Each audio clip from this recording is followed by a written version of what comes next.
But Beatles AI remix is on the way. I've put question mark. I don't think there is a question mark. Your man from that channel seems to be well connected.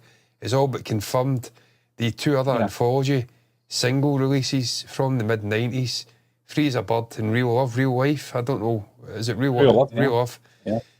Are going to be getting the what do they call it again? What's the name of the software that Peter Jackson? Mal. Yeah, the Mal treatment. The Mal treatment. They're going to isolate his vocals. I'm like you. I kind of follow the same sort of YouTube channels in terms of music, and one of them being obviously Vinyl Rewinds, which this news just came from, and the other being Parallelogram. I can't remember what the channel's called, but it's very, very informative if you're a Beatles fan. And Vinyl Rewind is one of the ones I've been watching for maybe about 3 or 4 years, and I was very surprised when this was just very nonchalant announced it, because I've not seen it anywhere. I don't know where the sources came from, but he did mention that that Peter Jackson's team are going to be working on Free as a Bird and Real Love in the same sort of vein, as in the same treatment as Now and Then got, in terms of AI extracting all the removing all the background noises from the John Lennon's tracks. And for anyone that doesn't know, John Lennon had recorded 4 songs onto a cassette that Yoko Ono had passed to Paul McCartney at the Hall of Fame, the Rock and Roll Hall of Fame in 1994, for the remaining Beatles to work on. And thankfully we got Free as a Bird and Real Love in 95 and 96. Now and Then came out in 2023 with the Mal software. Now, the thing about the previous 2 tracks, Free as a Bird and Real Love, they were produced by Jeff Lynne to the best of his capabilities in terms of analogue technology back in the mid-1990s. Now, obviously, technologies came a long way, and I think we can both agree, John, that Now and Then, in terms of a production, was a very much a huge success. Perhaps maybe not the best song ever released by the Beatles. Certainly, in terms of if you want to put those 3 songs together, it's certainly not the strongest. The other song, in fact, was Grow Old With Me, which Ringo Starr recorded as a solo back in, I think, 2018 or something. I can't remember when it was, and Paul McCartney played bass, but not a proper Beatles reunion, if you like, without George Harrison and John Lennon being present on that record. But in terms of these 2 songs, I mentioned this on our last live show, John. There's something very, I don't know what it is. It's this other charm about the way Jeff Lynne produced these. From my own point of view, was that John's voice isn't the most prominent. Yeah. And it kind of, for me, it suggests that, this is John trying to reach out to the real world from beyond. Yeah. He's trying to get people to hear his voice, and it's a sort of subliminal sort of way of singing the song, I suppose, in terms of his passing and passing the rest of the production on to the remaining Beatles. And Free as a Bird was the first one, obviously. I think it came out late November, early December 1995. I always remember that. I was working early shift, and it was a big deal. The DJ was talking about putting this record on, and now here is the Beatles, Free as a Bird, and it played, and I thought, that's a great song. More of a John Lennon song, obviously. It's naturally, he wrote it intending for his own sort of solo career, I would imagine, rather than anything else. But just something in terms of the production of both those songs I was always very intrigued about. And I sometimes go back to, and certainly today's standards in today's software, you've got that technology to separate the tracks, and I'm very obsessed with listening to the tracks, and I listen to the harmonies, and I listen to the guitar solos, and those arpeggios, John, that I love in Real Love. Yeah. And the same with Free as a Bird as well. But there's always been this niggling thing with the majority of Beatles fans with John Lennon's voice. Yeah. And the separation between him and the piano track, because they were all locked on the one track. And it's something Jeff Lynne couldn't do. It's something no one in the world could do at that point in 1995. But now we've got the technology there. And I'm very intrigued to see where they go with this, because I know Giles Martin had released both Free as a Bird and Real Love in 2015 on the YouTube channel as remixed, and they're very good standard, but they still have that sort of piano and vocal locked in, which is something they couldn't do until obviously Peter Jackson produced and directed the Get Back sessions a few years ago for Disney Plus. Absolutely, yeah. Stephen, I'm buzzing for this. We were talking about this last week, I think, or the week before. We were, yeah.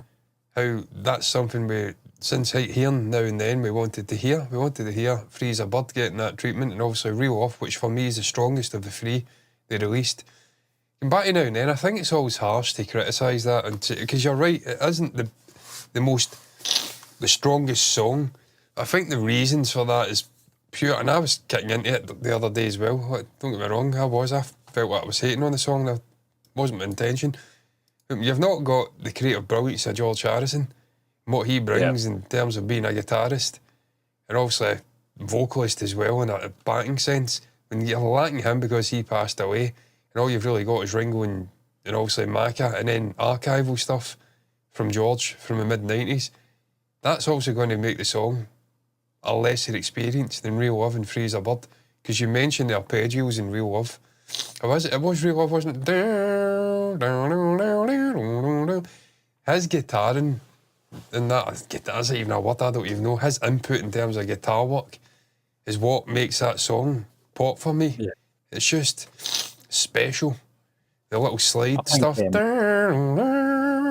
think Mac has tried to replicate it Now and Then, John. And although it was a very good solo, it wasn't George Harrison. There's something very unique about George and his style of playing, picking the right moment for hitting those notes. And I was listening to the sort of breakdown of Real Love earlier on today because I knew we'd be talking about this. Yeah. And I said to my wife, I says, that's what made.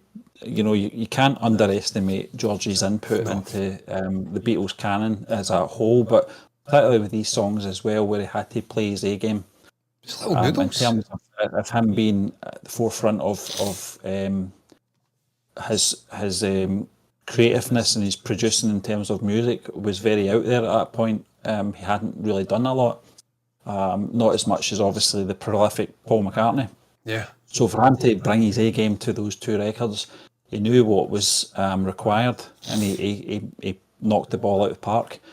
And Freeze a Bird, that slide arm Freeze a Bird is phenomenal. Something about the tone of George, Stephen. I'm sorry, you can't no guitarist or artist can recreate another person's tone. No. It's in the fingers. Stevie Ray Vaughan was Stevie Ray Vaughan, Keith Richards was Keith Richards, Jeff Beck was Jeff Beck, Jimi Hendrix, Eric Clapton, all these great, Jimmy Page, George Harrison. He wouldn't have put himself in that category. He absolutely is in that fucking category. I say it time and again, I play the guitar, I think I'm reasonable. I can't play George Harrison songs. I just can't fucking do it. The little noodles, he had big fingers, big hands. I can't do the stretches. I probably could if I worked on it. The guy was a phenomenal guitarist. But you could put Jeff Beck or Clapton on the guitar and they wouldn't be able to create that sound that Harrison created. It would be good, John, but it wouldn't be the same. Yeah, it would be brilliant, but it wouldn't have his tone. There's just something about the guy, his slide playing and the way he played the guitar that popped, certainly in the later days probably. I loved the sort of clunkiness of George in the early Beatles songs. Yeah. You watch the likes of, I don't know, try to think off the top of my head, Kansas City, Hey, Hey, Hey. I want to say, he's playing the solo live and it's like... It's clunky. It's not like the actual single or the song, but it's brilliant. But as he evolved as a guitarist, he became slicker and slicker. He was always a fucking phenomenal guitarist. His knowledge of chords, and obviously he learnt off of the country singers, didn't he? I'm trying to think who his hero was again. Who was his? Perkins, yeah, guys like that. And obviously I think he had fucking Chet Atkins or something. I don't know that guitarist, but he had a Gretsch. It was his sort of signature Gretsch. So he was always a phenomenal guitarist, but he evolved and became something truly special. And you hear that. All those years of experience playing on the guitar in those 90s Beatles songs, the playing is fucking phenomenal. The tone is phenomenal. It's so slick. I think as good as Mac is, you just can't recreate that. And now and then you can. I think he was conscious of that, John. I know that he made some sort of, not derogatory remarks, but kind of reservations in terms of George's guitar playing for Freeze a Bird when he suggested playing slide and is this going to be My Sweet Lord again? It certainly wasn't, I think. And McCartney, admitted, that he was wrong about that. He said, no, cherry on top of the cake in terms of playing, just perfected it, and it was just the right balance of input for that song.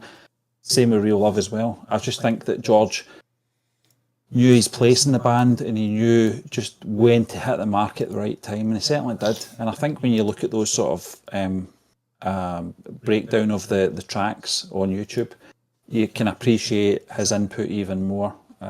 Certainly on Real Love, I think the solo itself. Oh yeah, it's unbelievable. I've just got it in my head now. It just rolls, It's just great. At the end as well. Yeah. Were fantastic as well. As it fade out, Yeah. I'm still listening to George's playing this, it fades out. But that to me is a Beatles song. Even though they weren't all together in the room making it, that has the energy of a Beatles song. Out of the three, it was released. Free as a Bird's a brilliant song as well. But Real Love feels like a Beatles song. That could have been made in the late 60s. No danger, that could have been made, and it's got the vibes. So that's why I'm really excited to hear.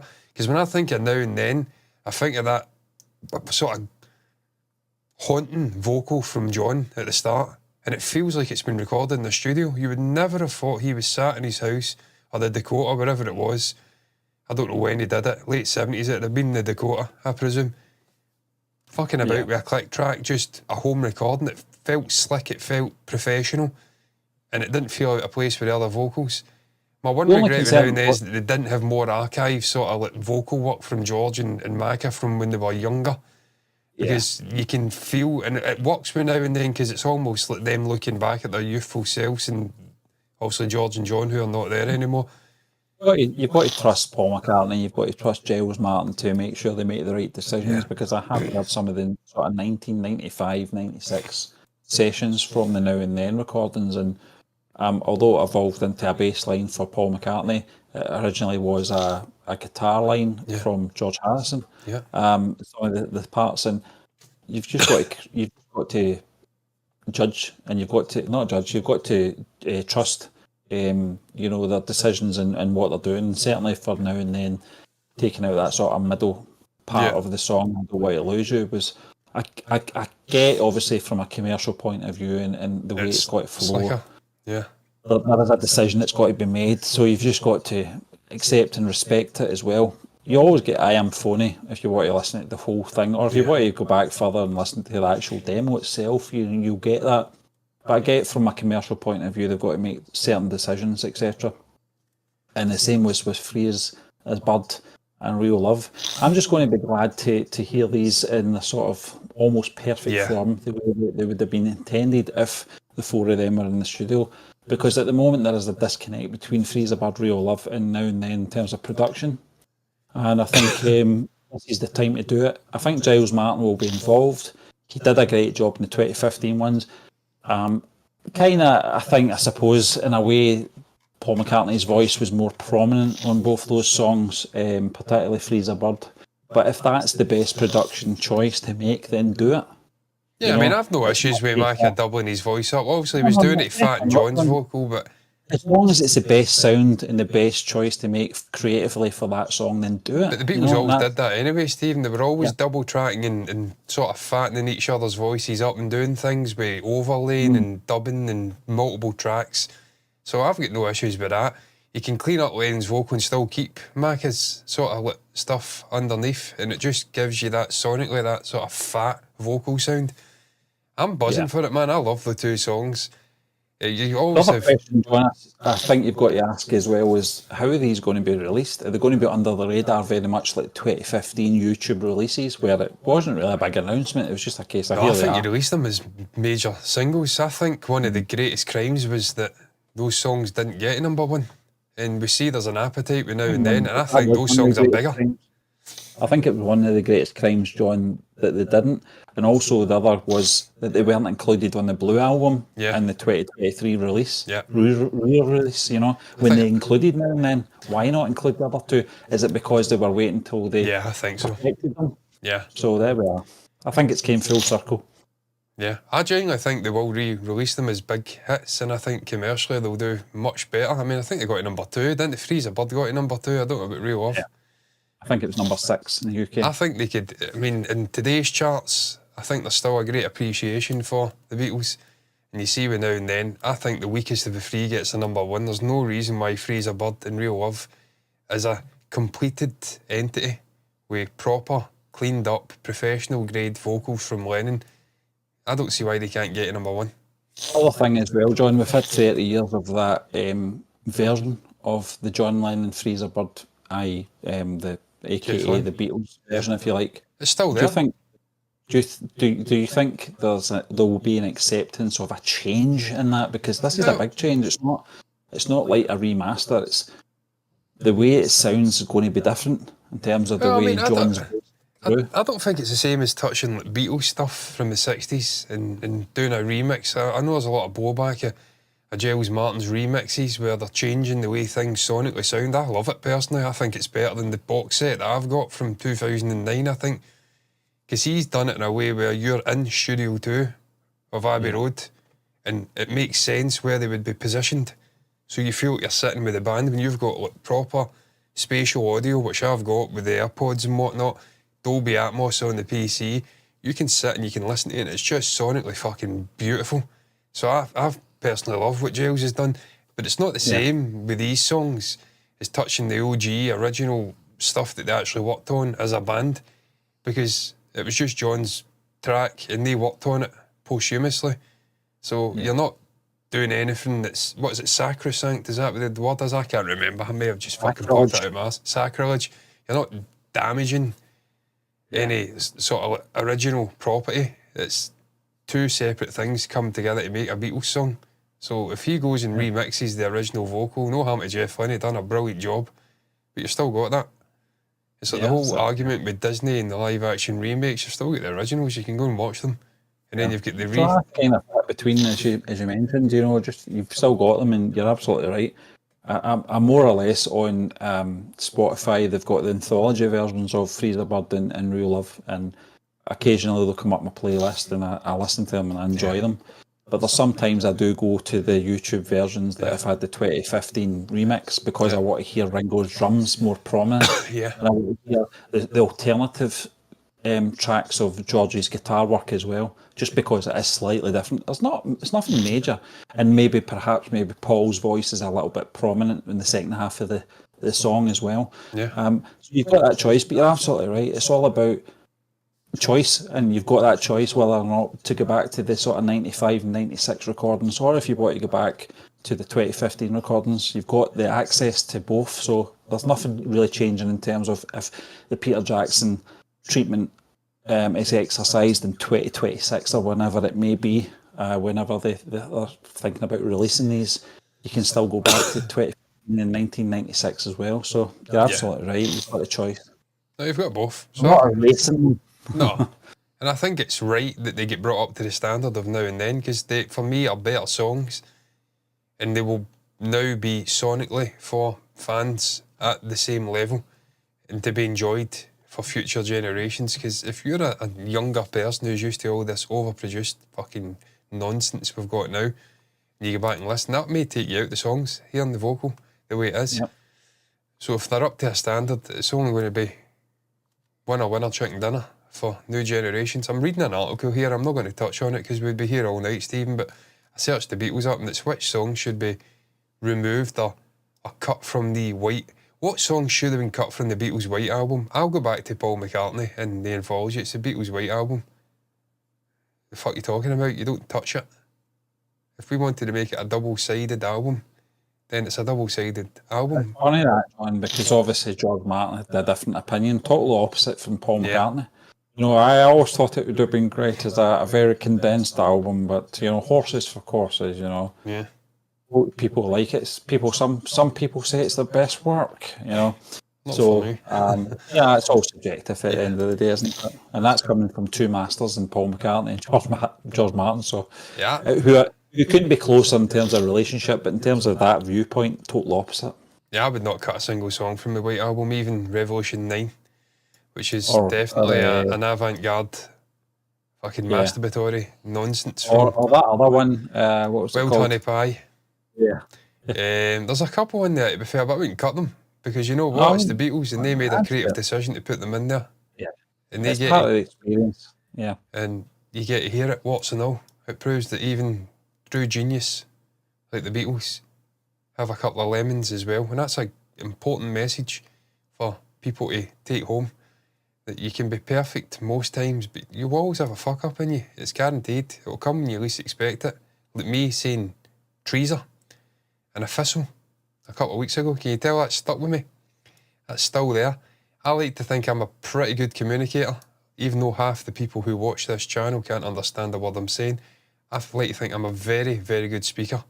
I don't make many mistakes. But believe me, they come. And you make the odd howler, the odd lemon will come out.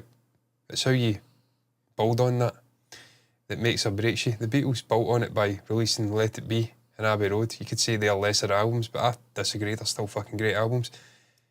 So, go and fuck yourself. All the haters. No song should be cut from the White Album. That's heresy. I digress. That's going to round it up, Steve.